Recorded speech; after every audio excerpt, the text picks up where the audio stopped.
welcome to my live. We are here on a Wednesday afternoon, and I am going to answer the questions that I have compiled from all across social media that you asked me. And I'm so excited because we have some really good questions. And if you're just joining me, make sure you follow. Make sure you like this video, share, comment, ask me any questions that you may have. And I'm so excited to get into it. Collect some questions, but first, I want to check in and see how you guys are doing. How is everyone doing on this lovely Wednesday? I am actually in North Carolina, and the weather is turning quite beautiful. My favorite season is fall, but it's been kind of rainy and kind of dreary, which I actually really like this spring, and summer's coming, and I'm not ready for it. I'm ready for summer because it's going to get hot, especially in North Carolina. It's going to get really hot, but I am excited for more flowers to bloom. My house has the most beautiful flowers that have just sprouted out of nowhere, and it's really lovely. It's actually quite magical. So tell me, how are you guys doing today? What's the weather like? Where are you joining me from? I can see the comments. So yeah, it's been a while since I've been live, and the whole interface has changed so much, but it's really lovely. There's so many more options and things. So make sure you guys comment. Let me know where you're from. Ask me any questions you may have. What's the weather like? I'm so excited to connect with you guys. But yeah, I'm going to answer some questions, and I'm also going to read an excerpt from Oath of the Gods, which is formerly Battle of the Heirs. So I'm really excited to give you guys a little sneak peek of that, a little taste of what I've been working on.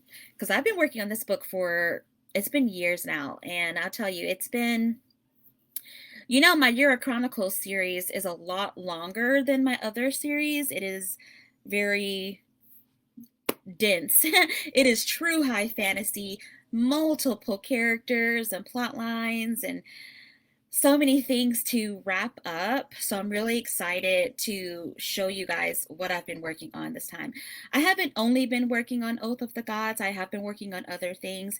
As you'll see, I'm releasing a lot of books this year, and that's because I've been working on them simultaneously. Because the way my muse works is sometimes my muse wants to work on one thing, and if I'm working on something that it's not ready for, it's not really the greatest. It kind of drags, it kind of feels stifled, it doesn't come naturally. So my muse will tell me to work on something else, and I will not recommend that unless that's how your muse works.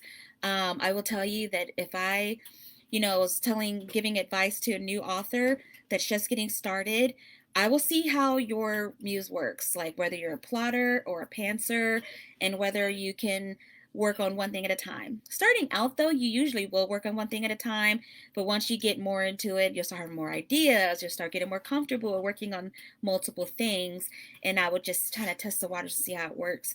But yeah, if I was giving advice, I would say work on one thing to completion and then move on. But yeah, I will also tell you, give yourself grace. If your muse is telling you that it wants to work on something else for a bit, do it. I used to feel a lot of like guilt and shame about that, like having to work on knowing that I have one story that needed to be done, but being called to something else. And it's really interesting because that guilt was erased for me when I realized why that happens. Sometimes the story is not ready, it's not fully formed. There's either something you are meant to experience or witness, or there's a creative well that you haven't tapped into. Because when I give myself time in between books and I work on them, when I come back, I'm like, whoa, this is a crazy epiphany that I wouldn't have had if I didn't walk through that palace in Portugal, or I didn't have that breakup, or I didn't experience that one thing that inspired this storyline.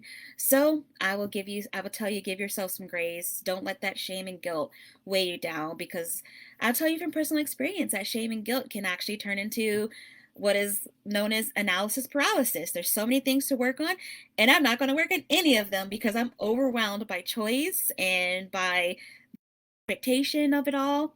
So, yes, give yourself some grace, be gentle with yourself.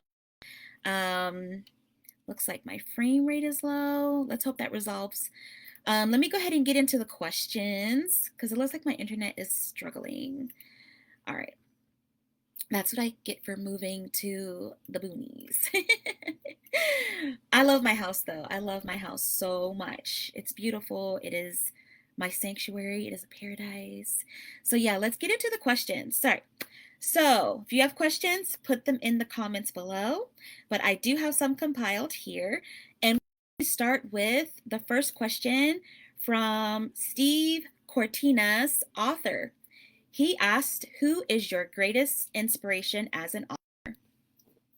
I will say my greatest inspiration as an author, if we're talking about other authors, it would definitely be Stephen King. That man's brain is incredible. I love his multiverse. I love his interpretation of special abilities. The Shine. Like, The Shine is like so cool. I love that interpretation of people having extrasensory abilities, special powers, knowing things, telepathy. I love his interpretation of that. It's really powerful. And I love how it goes through different series and how they're connected. That was definitely a huge inspiration for me, especially as a child. Growing up reading Stephen King, as a kid in the 5th grade, I had a college reading level because of Stephen King. So thank you, my guy. Also, Anne Rice. Her lore of vampire lore is so cool. Of course, I love all vampire lore. I love Dracula. I love Nosferatu. I love, lots of different vampire, like John Carpenter's vampires. But I think Anne Rice's vampire lore is very cool with Isis and Osiris and coming from Egyptian roots. I love how she tied that in. So yeah, definitely very inspired by Anne Rice and Stephen King. Also, I was inspired by Terry Goodkind in his Sword of Truth series. Definitely inspired me as an epic fantasy author. The different characters and their different journeys simultaneously leading to each other or away from each other to do their own things definitely inspired me. And you know what's really interesting, as I read Terry Goodkind before Wheel of Time, and then I realized that Terry Goodkind was inspired by Robert Jordan's Wheel of Time as well. And I mean, maybe there's also some roots of Robert Jordan that were inspired by someone else, but I didn't realize the whole uh, necklace that mutes the person's power.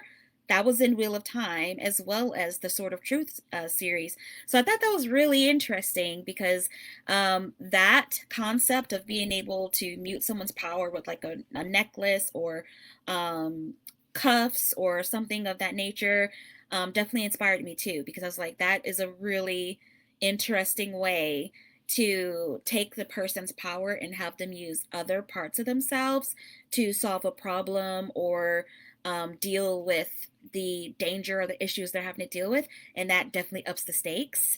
So yeah, I was definitely inspired by those authors. Um, in other areas, I was also inspired by Imogen Heap. I will tell you, Imogen Heap, you know, definitely was the soundtrack for many of my later books. When I discovered her in college, I will tell you, I don't know if there's a day that has not gone by that I haven't listened to one of her songs. I know my kids are tired of hearing her songs, but they also love it. They'll sing along. But her music is so inspiring. Also, the way she creates music is also very inspiring to me. She is definitely a pioneer in the field. I know Ariana Grande says that's her favorite artist, and I know that her work as a whole is huge for music, progressive music, new pop, electro pop, just, playing around with different synthesizers. Like, she is huge, and she's inspired me as an author. I would love to see her and meet her in person. I definitely loved seeing her live. It is my favorite concert ever. I saw her live in Atlanta on her glass piano on the most beautiful decorated stage I've ever seen, playing the violin, bringing other local singers to sing with her. Oh my gosh, it was so good. She definitely inspires me. Her songs, along with Enya, take me to another place. They take me to that zone. You have you seen Soul, the Disney cartoon animated movie? You know when they talk about that zone, that place you go to when you're really in touch with your gifts. Like they have that one character with the flipping board, and you have like different characters that go into that zone. Like that puts me in that zone 100%. Also, Viking mythology, Greek mythology, that mythos has definitely inspired me heavily. I've been dreaming of Vikings since I was a kid. I don't know what it is about it. I mean, I don't know if you guys believe in past lives, but if you do, I believe I had one as a Viking. Shield maiden, something of that nature, but also ancient Asian history. Like, I don't know, even as a kid, there's something about ancient China, Japan, feudal Japan, like these areas, and watching these films, reading these books, it really inspired me. So those are my greatest inspirations as an author. Thank you for the question, Stephen Cortinas. We also have a question from Todd Stewart. Which one of your books series is your favorite? And I get asked this question all the time, and I'm just going to have to go with Rise of the Flame because that is the first book I ever wrote. Like, that's the first novel I wrote. I wrote books earlier than that, but the first novel I wrote on my mom's typewriter when I was 11 years old was Rise of the Flame. It wasn't called that at first. I did share an early picture of the first typed up manuscript that I had. It was, oh, I forgot the original title. It was something Dahlia, The Legend of Dahlia, or something like that. Because originally her name was Dahlia. Lila's name came later, and Dahlia became Delia, which is her guide in the story. So yeah, that's my favorite one because that is the one that really pushed me to write something very outside of my, like, to challenge me, because I'd written like little short stories and like little kids books like as early as first grade, and this is the first one I was like, I'm gonna write chapters. I'm gonna write a long chapter book. I'm gonna go for it. I'm gonna do whatever I want with it and just really go for it. And it's so funny that the first original manuscripts I wrote for Rise of the Flame as a kid were so dark. Like I looked back, I was like, what was I thinking? Where did I tap into that and write that? And I actually pulled back a lot of the darkness. And, in the later drafts, I did share with you guys a while back that that manuscript was actually stolen when I was in my 20s. Like my house got broken into, my laptop got stolen. It was so traumatic because it was so crazy because it was someone I went on a date with like two times. That's why I don't let people pick me up anymore for dates. Like, we're gonna meet there because I let that guy pick me up and he knew where he lived and he broke into my house, stole my TV, stole my laptop, let my dog out to wander the neighborhood. And I will tell you, that was a year depression. That was so dark. I could not write anything. Thinking of writing made me sick. I was so depressed. So I had to write it all from scratch. I finally got to a point I was like, okay, the manuscript's gone, but the story is still yours. It's still in you. Just rewrite it. And I will tell you, that was the most healing thing I could ever do. Just rewriting it turned out better. It healed my soul. It showed me how powerful and resilient I am and that I could do anything. Like, so I will never let something like that get me down again. And I will also not be caught slipping again. I save my stories to flash drives, cloud.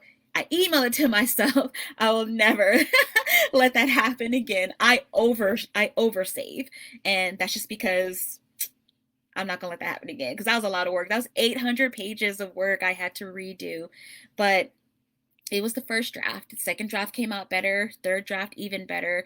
So I'm actually thankful for that experience. It taught me how powerful and strong I am and how those stories are mine. You can't take them from me. All right, so yes, that is my favorite book series. Okay, and then my girl Kristen Brandon wrote, "When are we going back to Disney?" Hopefully this year. I need to go back to Disney because Disney was actually so inspiring. Universal Studios and Disney was so inspiring because you're walking through this magical land and these movie sets, and it immerses you. Going through the Harry Potter world was like so cool. Like I wish it wasn't so packed, and I wish I didn't have my kids because they didn't appreciate it. I need to go back alone.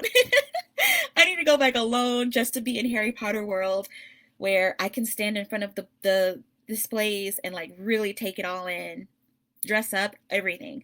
So yeah, hopefully this year. All right, next question by Brooke Big Pond. What has been your favorite series, and was it one of the hardest to write, or did it kind of just flow out? So I did kind of answer that with Lord of the not Lord of the Rings, Rise of the Flame. So yeah, that would be the same for this series. Yeah, my favorite series would still be the Euro Chronicles just because it means so much to me, and it was hard to write because it was my first one and I had to rewrite it, so that was hard. But yeah, I will say definitely that one. That's why those stories take so much longer to come out because they're so much deeper and more intense. Like, my other series, they focus on one, maybe two, characters, and they're fast paced. They just get going. But this one, we're talking about like like Dragonlance and like Lord of the Rings. We're talking about multiple characters' point of views and stuff like that. So it definitely is more intensive and takes more time and more layers and more subplots to pull together. So yeah, that would be the one. But it still flows. It still flows out. I don't really outline much anymore. It really depends. Sometimes I do outline and I'll follow it loosely, but most of my stories just kind of flow. Half Blood Dragon was one of the easiest I wrote because I did work with a developmental editor, Kate Reynolds, and I did outline it heavily, and that did work well, but I did end up changing some things from the outline, but it still worked out well, and it's such a fun series, and we're on book 7, 8 now. It's crazy. So yeah, that's the answer to that question. Also, she asked, where did you get the idea? No, she didn't ask this. This was asked from a vlogger. Where did you get the idea for the Chronicles of Koa? That came from a dream. I remember it so vividly, and I will tell you, 90% of my books come from my dreams. I have vivid dreams. I can lucid dream. I have been writing my dreams down since I was in high school in great detail, and I attribute that to teaching me how to lucid dream. And I'll tell you, it's like a muscle. You can strengthen it, you can work with it and get stronger. So I write my dreams down every single night. If I'm not writing down in a journal, I'm emailing it to myself, but I'm getting it out. And the Chronicles of Koa came from a dream. Literally, I dreamed about a girl at home, like a young woman at home, just trying to relax. And she orders a pizza, and the pizza guy comes and delivers the pizza. And then he actually tries to rob her, and she's like, oh, great. And it's like, it's so funny because in the dream, I was like, what's going to happen? And then she looks at her cat and she's like, well, guess we're going to have to take out this pizza man for trying to rob me. And she pulls out her sword and she just like goes crazy. Like, it was so funny. But yeah, it was a dream. And that's the first chapter of the Chronicles of Koa book. But I changed it. It's not a pizza boy trying to rob her. It's crazy creatures from a different realm that try to bring her back to their realm. Close the door. I got my kids. I'm homeschooling, so apologies for any background noise. The kids or the dog. Okay. So yeah, that is the idea that I had for the Chronicles of Koa. That's how it started. All right, now we have one from Jenna Nicole.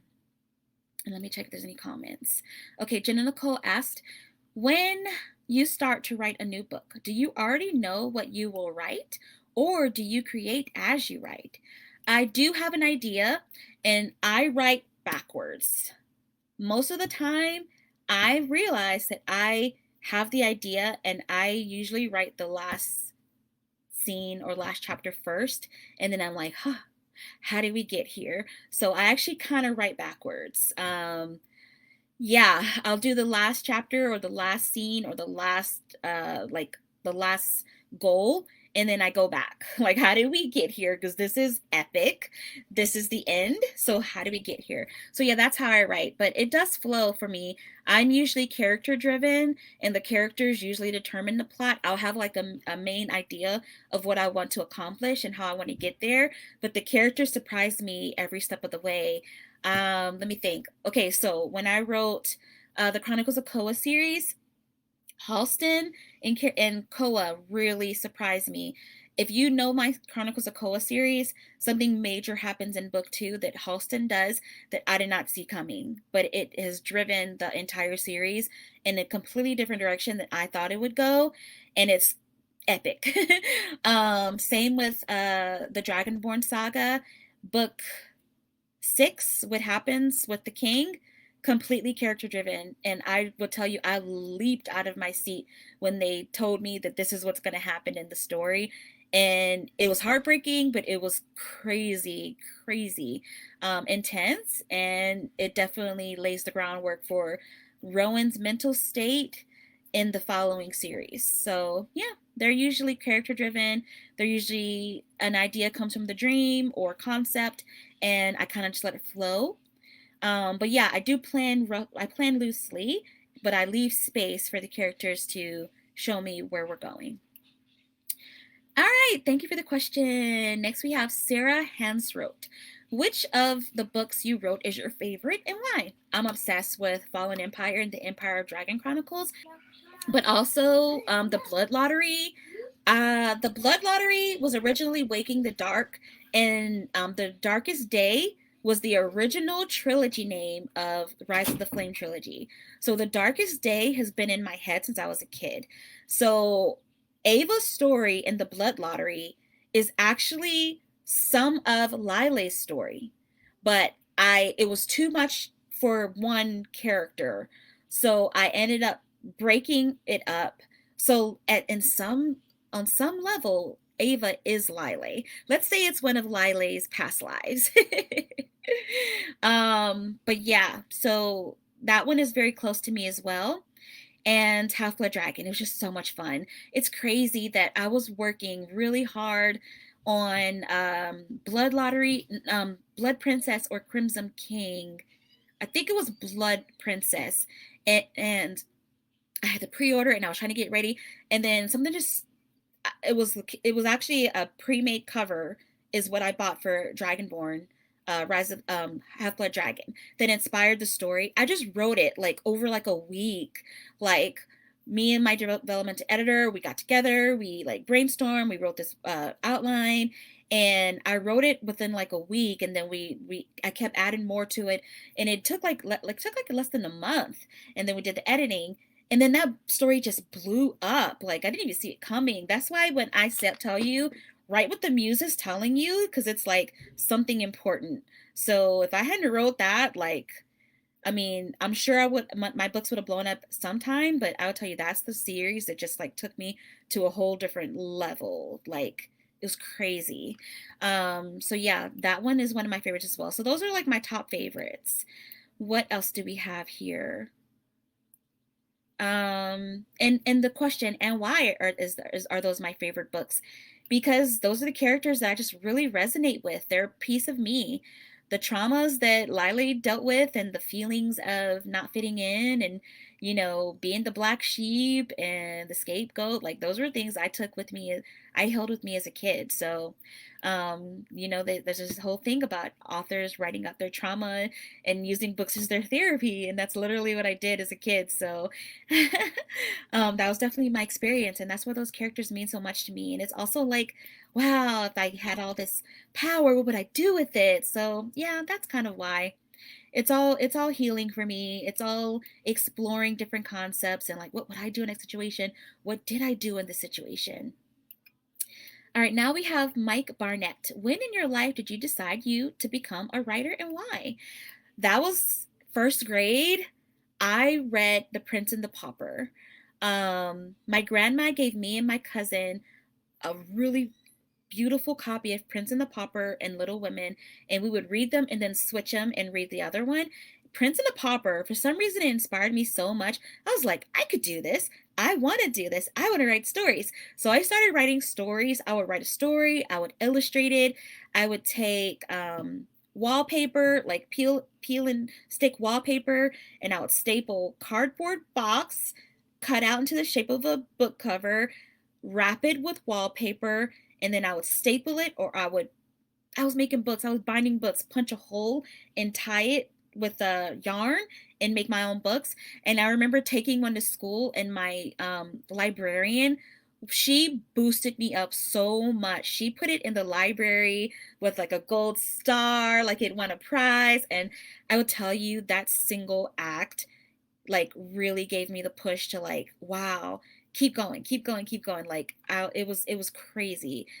I took that joy and that belief she had in me. I still hold it. I wish I remember her name. I know what she looks like. I'll never forget, but I don't remember her name. The school was Indian Creek though. No, it was Forest Hills. Forest Hills in Georgia. Okay. So that's when I started writing and I kept going and I have never stopped. Also, we have Jenna again. I have a serious question for you. Do you ever sleep? Um, I have to sleep to get those dreams, but sleep has always been hard for me. Maybe because I have such an active dream life. I used to sleepwalk when I was a kid. I still have insomnia now. But yeah, I try to sleep. I try to get 6 to 7 hours a night. Sometimes I get more on the weekends, but I am always doing stuff. Sometimes I wake up in the middle of the night to write. I do get sleep. It's not a lot though. All right. And then Ashley Martinez asked, out of all your characters in series, which one was the most challenging and which one surprised you the most? Okay, so that first question, she's got three questions for me. So the first question, the most challenging, I will say, that's a really good question. The most challenging character. That would have to be Koa. Even though the book was easy to write, for some reason, I had this relationship with Koa that was kind of like love hate because it was like she was kind of like a petulant child to start off, but that actually was really good because you from going from a petulant child who's like spoiled and entitled to someone humbled humbled hard and like getting her memories back and reminding her of like what she went through. It's almost like, oh dang, like I see why she was like that and how much character growth she has, remembering her memories, getting her memories back, and having to deal with all she has to deal with. So you'll see that Koa actually goes from being like immature, entitled, petulant, like entitled, spoiled rich girl to like literally humbled and like so much growth, like super mature, remembering that she wasn't always like that. She was raised poor in South Korea, with a single mom, and having all of that make her into who she is. Like I'll tell you, that was really cool because I got to fall in love with her and understand her and accept her, and it all made sense in the end. So I would say Koa, and you'll see that growth in the series, like from book one to book four. You're like, wow, this is a different person, but it makes sense of why she's a different person. All she's had to sacrifice, all that, the childhood that was stolen from her.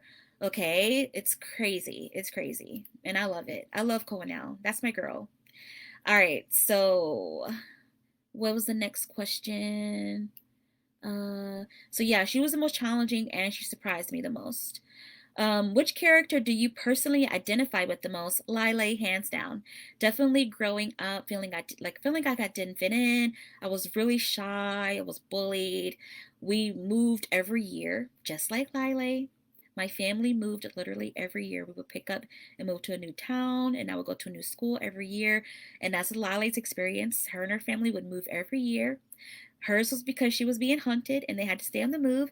Mine was because that was just the life. We just moved all the time. I guess my family was like, they got bored with that one place. Let's go somewhere else. Maybe it was different jobs. We would move for different jobs too. So yeah, that was my experience. So that's who I identify with the most. Um, yeah. And also, The next question, what do you do to celebrate one of your new releases? So I used to do book release parties, which I will be doing again this year, and I'll keep you guys posted. I definitely want to do a big, huge book release party around Halloween this year. So I'll be definitely sharing details about that so you guys can come down to Charlotte because that's where I'll be holding it. Um, I'll usually like reward myself with some gaming. I'll play video games because that's one way that I like just ground myself, and that's self-care for me. Gaming is self-care. It's self-care and it's also inspiring. So I'll game, I'll go spend a day at the movie theater, I'll go to a spa day at my favorite spa.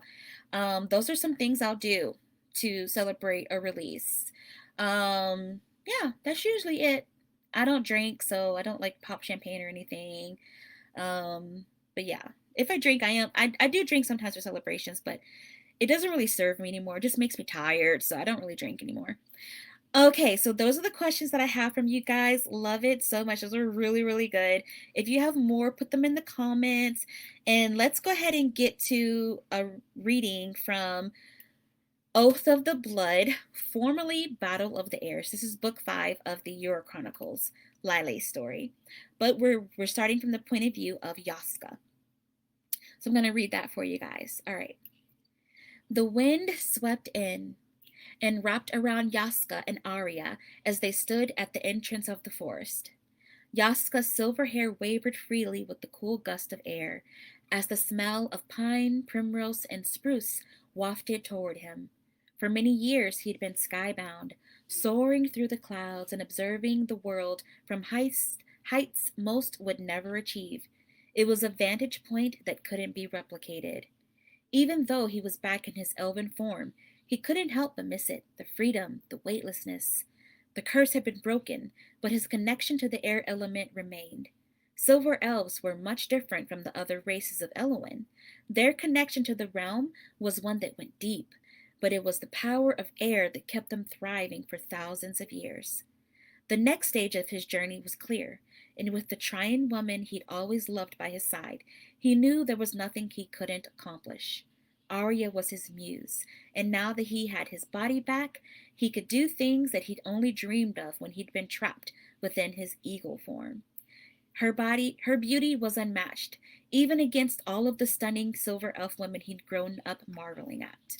And Yura, her golden trine glow that radiated from within was a bit muted, but still quite prominent. Something in this realm seemed to soften her glow from its usual brightness. Nonetheless, she was as perfect as ever, dressed in the clothes of his mother had given her, and face set with determination to hunt down the evil temptress who'd killed her only son. It'll take days to reach the nearest village. Ari's voice was faint against the howl that came from the crashing waters of the falls below. They were but tiny specks within the majestic mountain range that separated the two realms. And even then, and even then, I don't know how far we are from the fight. He nodded, having surmised that estimate as well. We don't have that long. I feel darkness, even here. Wexen's presence clings to this place, that, and something more. She glanced at him, lips pursed. I know, I feel it too. Something is wrong, very wrong. What if we're too late? Please don't say that. There must be something we can do. There is always hope, he said, and reached for her hand. Besides, if we're too late, we know it. Wexen will waste no time in casting this world into darkness. Alas, dear Arya, there is still light. She gave a half smile, but the corners of her eyes were creased with worry. Yes, you're right. She touched his shoulder. You're always right. You're the reason we are here, the reason we are alive. He peered into her eyes. I'll never let anything happen to you for as long as I live. I fear you'll live quite longer than I, Arya replied, but her eyes and mouth held a soft smile. Yaska took her hand and pulled her closer. Then you'll have to wait for me in the next life, where we will be immortal. The thought seemed to bring her peace. He gently pressed his forehead to hers and closed his eyes. He could feel Arya's pulse, the smell of pine on her hair from sleeping in the thick forests. In just a few hours they would have beds to sleep in once again. He wanted nothing more than to return her to her greatness, to right the wrongs of the world, so they could once again live in peace. peace. What would that look like now that the barriers were destroyed? Was it possible for the many races of Elwyn to coexist once again? The havoc that had been unleashed upon Orin would take years to undo. Perhaps that was the plan, but for now, defeating the beings who destroyed their kingdom was the top priority. Otherwise, no one would be safe. We can make it down to that village below before nightfall, he said. She nodded and picked up her rolled sack and bag. Let's go. A good mug of ale sounds grand. I never thought I'd see the Queen of Orin in a tavern. Well, there's always a first. I'm the Queen of Nowhere now. Best to learn to fit in with the gentry and comic folk of this land and let the past go. I fear neither of us will fit in, she shrugged. We'll just have to win the people over the Euro of we'll just have to win the people of Europe over with our charm then. Yaska gave her a lopsided grin as he extended an arm towards town. I'll follow your lead on that one. This way then, she replied with a wink and turned toward the entrance of the forest. He followed closely behind as she led the way down into the forest, where the sun's rays dimmed to only silver sorry, where the sun's rays dimmed to only slivers of golden light amongst the dark and green of the trees and underbrush. They'd been walking for what seemed to be ages and were both feeling the effects of the trek. Arya had blisters on her feet, boots worn down to the thin soles. They were mere miles from tearing completely apart. The forest was eerily quiet, with only small chirps from birds and buzzing of flying insects and bees. He focused on their surroundings, scoping out any danger. The only danger he could sense was that of the sleeping bear not too far from their path. As long as they could slip by without drawing his attention, they should make it to town quickly. Each step I need my glasses, guys. I broke my glasses. Each step also brought them deeper into the winter air of the region. Snow would fall soon. It was the weather he was most used to having being born and raised in Alfheim, but Arya would suffer if they didn't get to a warm shelter. As they descended deeper into the woods, the hairs on the back of his neck rose. He stopped walking. A slight shift in the air caught his attention. Then, the smell. His nose scrunched as he sniffed something acrid. What's wrong? Shaking his head, he turned toward the way they'd come. The trees were still, but the path they'd carved began to vibrate. Yaska drew his sword. The pop of energy resounded as he tightened his grip on the hilt and held it ready. He knew that smell, but hadn't encountered it in ages. Rieslings. Arya gasped, drawing a dagger from her belt. They have Rieslings in Yura? No, he said, tightening his grip. They're from home. Holy Alahe. Stand back. Following his command, Arya stood behind him. The thundering of their paws on the ground began to vibrate the soil beneath him. Can you divert them? I don't know. I've never tried with an animal before. Now's a good time to try.